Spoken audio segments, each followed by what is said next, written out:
नमस्कार दोस्तों, स्वागत है आपका अंकित गला से जयपुर यूट्यूब चैनल पर। आज हम करवाएंगे आपको समुच्चय यानी सेट का टॉपिक के माथुर मैथ के हस्तलिखित नोट्स को।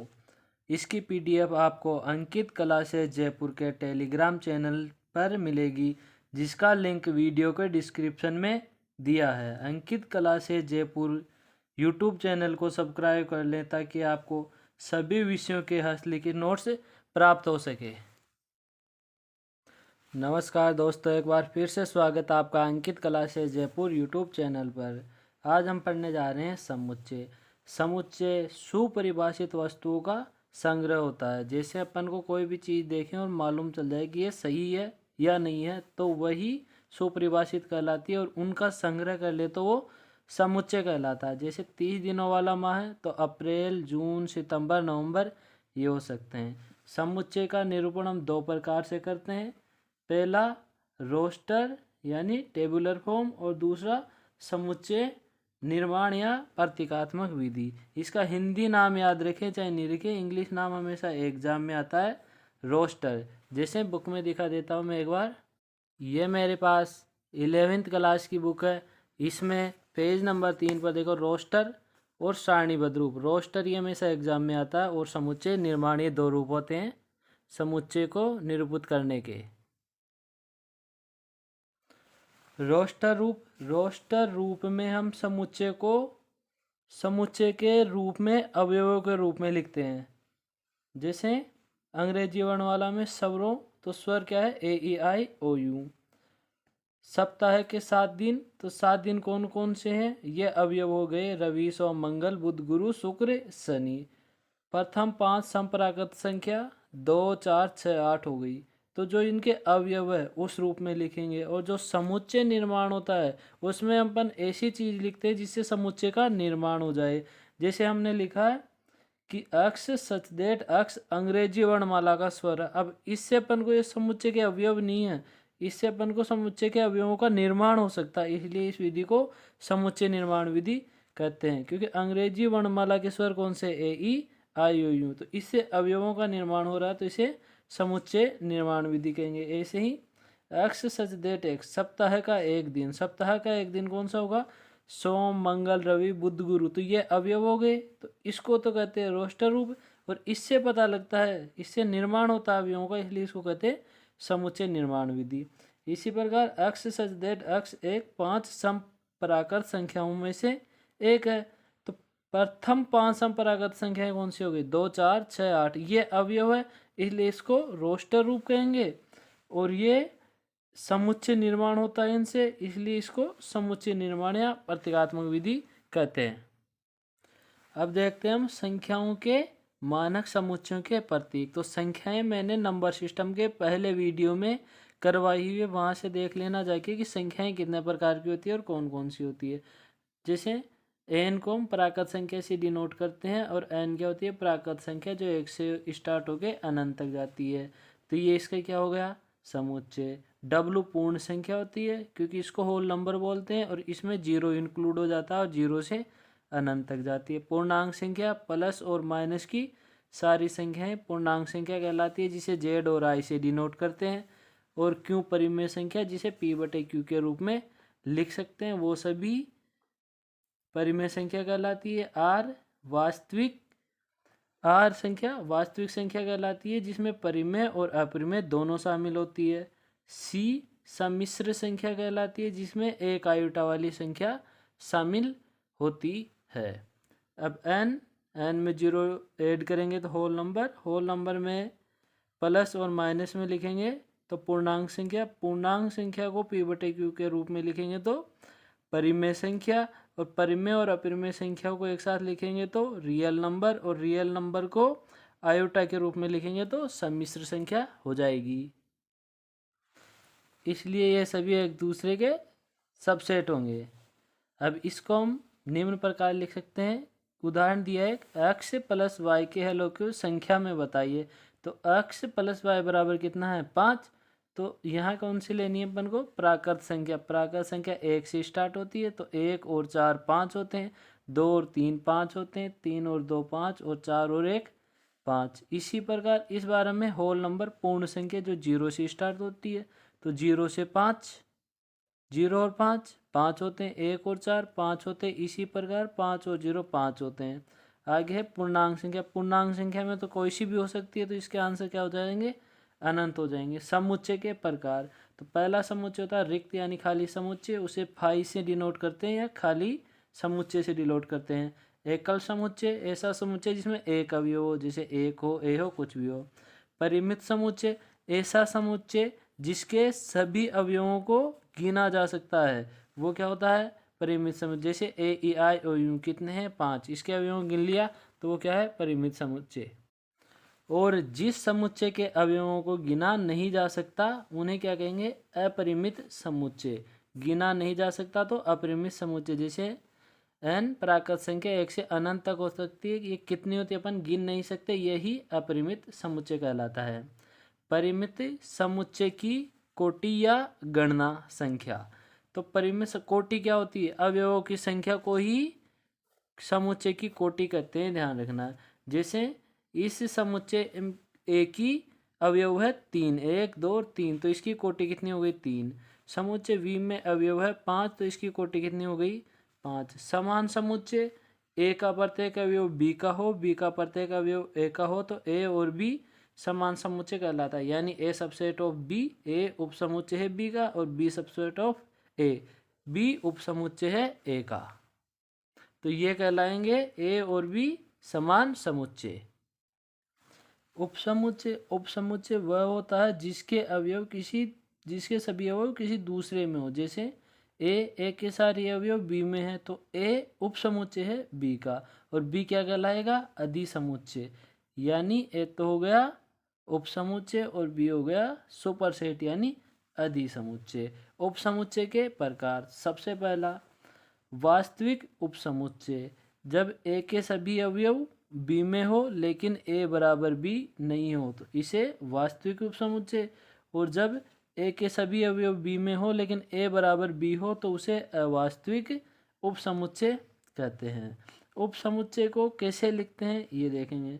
तो क्वेश्चन है, समुच्चय ए बराबर ए और बी, समुच्चय ए में दो अवयव है ए बी, तो इसको सभी उपसमुच्चय को लिखो। तो इसके सभी उपसमुच्चय कितने हो जाएंगे? ए को ए लिख सकते हैं, अकेला बी लिख सकते हैं, और दोनों को एक साथ लिखते हैं। और एक उपसमुच्चय हमेशा होता है फाई जो सभी का होता है। अभी हम पता भी करेंगे आगे जाके कि 2 की घात n के रूप में होता है, तो ये 4 निकल के आएंगे क्योंकि 2 की घात 2 करेंगे। इसी प्रकार हम अगला क्वेश्चन भी कर सकते हैं। उपसमुच्चय से संबंधित महत्वपूर्ण परिणाम, यदि ए उपसमुच्चय है बी का और बी उपसमुच्चय है सी का, तो ए भी उपसमुच्चय होगा सी का। दूसरा महत्वपूर्ण पूर्णांक, n अवयवों वाले समुच्चय के 2 की घात n उपसमुच्चय होते हैं। ये हमेशा ध्यान रखना है कि 2 की घात n उपसमुच्चय होते हैं। घात उपसमुच्चयों का समुच्चय ही घात कहलाता है, यानी जो अवयव है वह खुद भी एक समुच्चय होता है। जैसे ये एक उपसमुच्चय और इसमें भी क्या है? समुच्चय है, यानी उपसमुच्चयों का समुच्चय ही क्या कहलाता है? घात कहलाता है।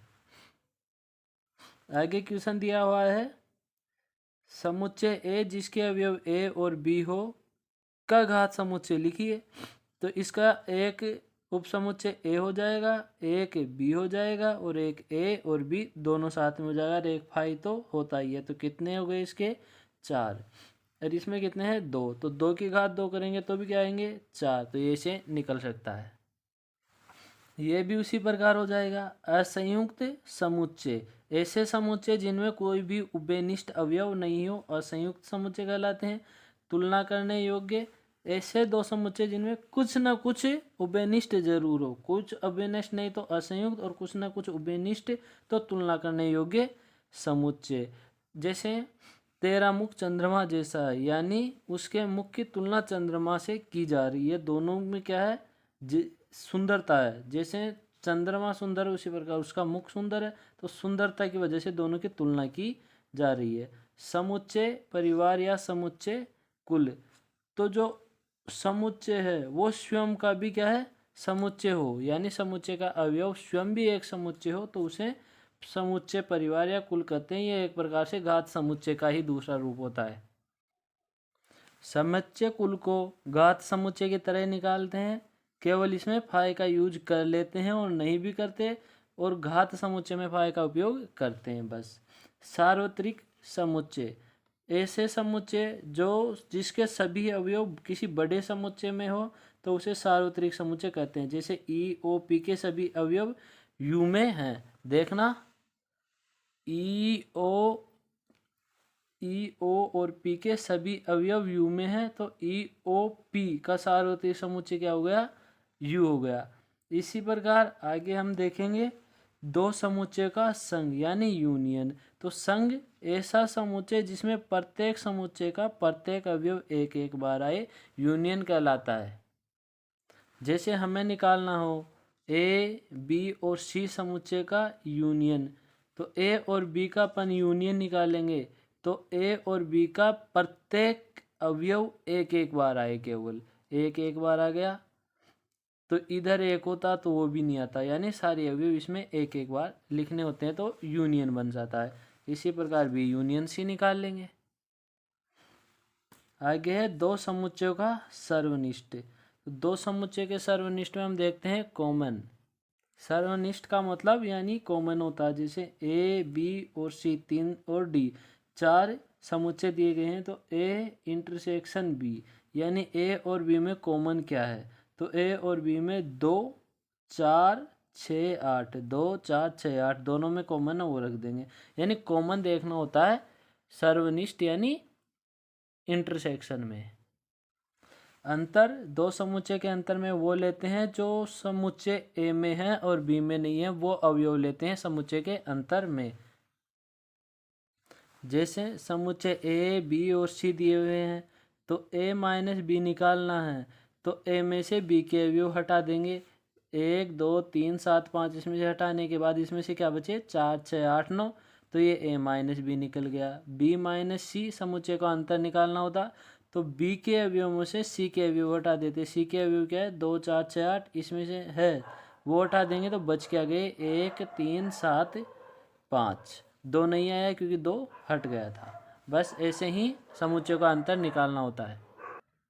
पूरक समुच्चय, पूरक समुच्चय में जिस समुच्चय का पूरक समुच्चय निकालना है उस समुच्चय को यूनियन यानी संघ में से घटा दो। अगर ए का अपन को पूरक समुच्चय निकालना है तो पूरक समुच्चय को ए डैश ए बार ए सी से व्यक्त करते हैं, और वो निकालना तो उसी को उसके संघ में से घटा दो, पूरक समुच्चय निकल जाएगा। जैसे यू दिया हुआ है ए दिया हुआ है, तो और इसका पूरक समुच्चय निकालना तो यू में से ए के अवयव हटा दो, तो हटा देंगे तो क्या बच जाएंगे यहाँ पर 2 4 6 8, क्योंकि ये क्या है विषम, ये कुल संख्या थी, विषम में से हटा दी तो सम की संख्याएं बच गई।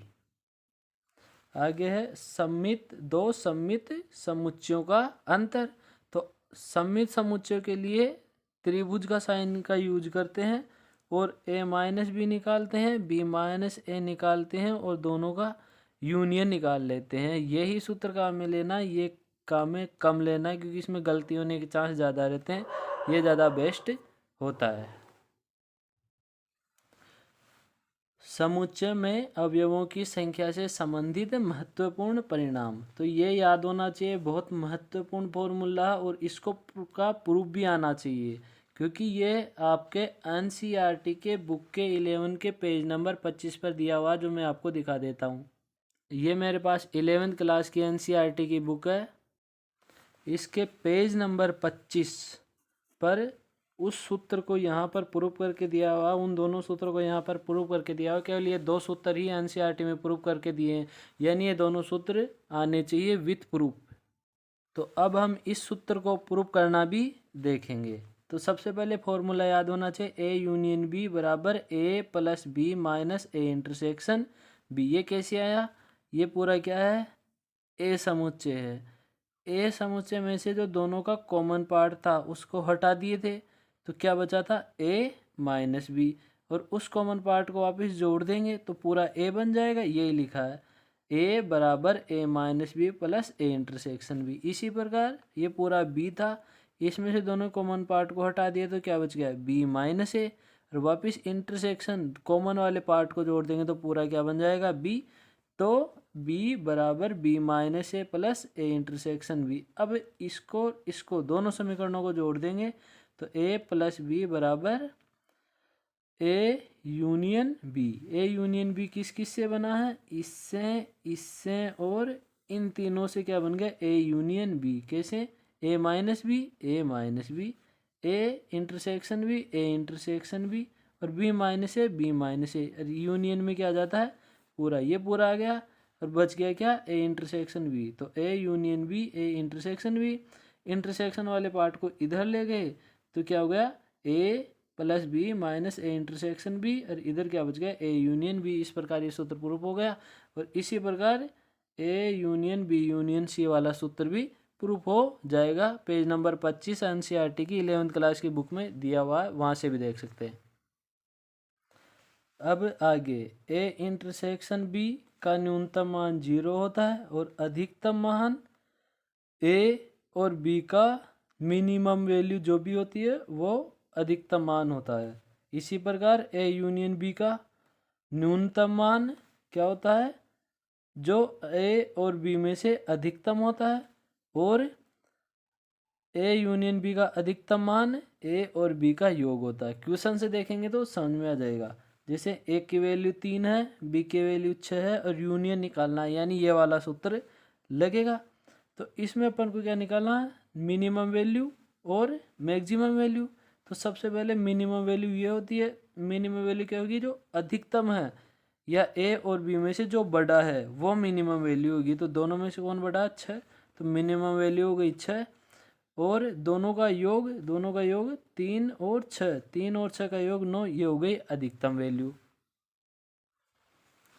तो समुच्चय के बीजगणितीय नियम, समुच्चय क्रम विनिमयता के पालन करते हैं, यानी ए इंटरसेक्शन बी को बी इंटरसेक्शन बी के बराबर होगा और ए यूनियन बी का मान बी यूनियन ए के बराबर होगा। साहचर्यता के नियम के भी पालन करते हैं, यानी एक ब्रैकेट उठा के इन दोनों के बीच में था, अब इन दोनों के बीच में लगा देंगे। वैसे ही इंटरसेक्शन में भी इन दोनों के बीच में था तो इन दोनों के बीच में भी ब्रैकेट लगा सकते हैं, यानी एक स्थान से दूसरे स्थान पर ब्रैकेट स्थानांतरित हो सकता है। बंटन में क्या होगा कि सभी के साथ मल्टीप्लाई करने वाला सिस्टम चलता है। ए यूनियन बी ले लेंगे, फिर इंटरसेक्शन, फिर ए यूनियन सी ले लेंगे। इसी प्रकार ए इंटरसेक्शन बी, बीच में यूनियन लगा देंगे और ए इंटरसेक्शन सी ले लेंगे। अब करेंगे वर्ग सम। वर्ग सम में क्या होता है, ए यूनियन ए बराबर ए इंटरसेक्शन ए बराबर ए होता है। तत्समक एक आइडेंटिटी है, इतनी इंपॉर्टेंट नहीं है, ये समुच्चय आइडेंटिटी का पालन करता है, ये ध्यान रखना है। आगे है डी मॉर्गन का नियम, ये बहुत महत्वपूर्ण फॉर्मूला है और कहीं भी यूज हो जाता है, इसका ध्यान रखना है। ए यूनियन बी किसके बराबर होता है, ए यूनियन बी का डैश किसके बराबर होता है, A dash intersection B dash. D एक प्रकार से उल्टा और सीधा दोनों हो सकता है, तो बस ये यूनियन इंटरसेक्शन में बदलेगा और इंटरसेक्शन यूनियन में बदलेगा और डैश अलग अलग लग जाएगा। यही डी मॉर्गन का नियम है। और ये आगे है, एक क्वेश्चन दिया हुआ है, ए यूनियन का मान दिया हुआ है, ए बी और सी का दिया हुआ है।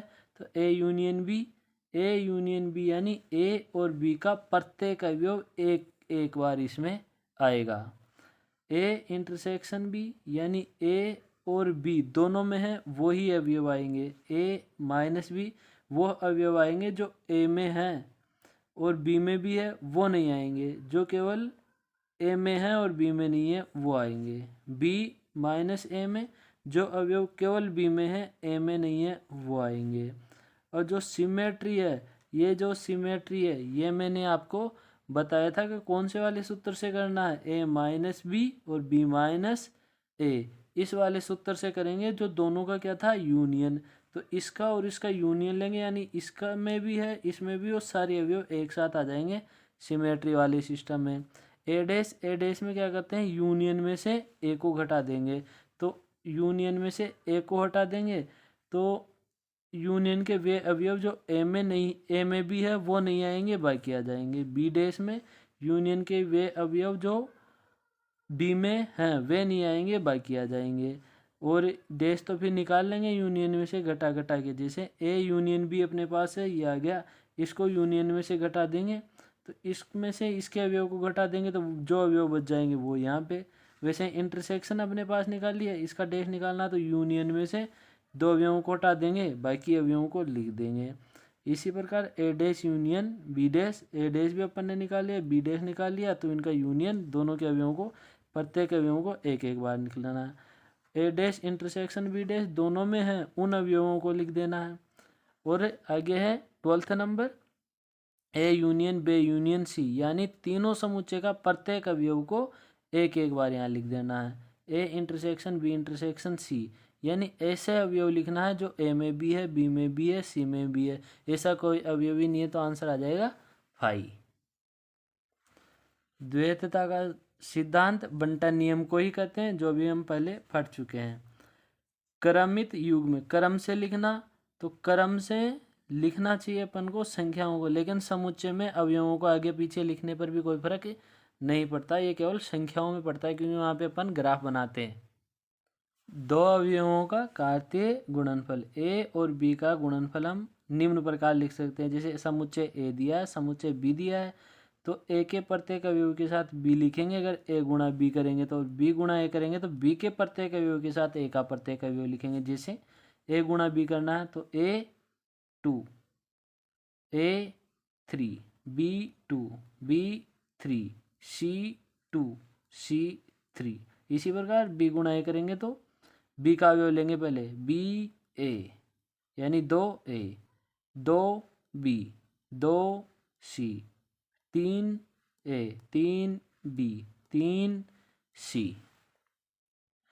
लास्ट में नोट डाल के लिखाया हुआ है, ए और बी में उभयनिष्ठ अवयव m हो तो ए गुणा बी और बी गुणा ए में उभयनिष्ठ अवयवों की संख्या m² होगी। ये आपको ध्यान रखनी है। और जिसने भी अभी तक अंकित क्लासेस जयपुर यूट्यूब चैनल को सब्सक्राइब नहीं किया, सब्सक्राइब कर लेना, क्योंकि यहाँ पर सभी टॉपिक्स के हैंड राइटिंग नोट्स आपको मिलने वाले हैं।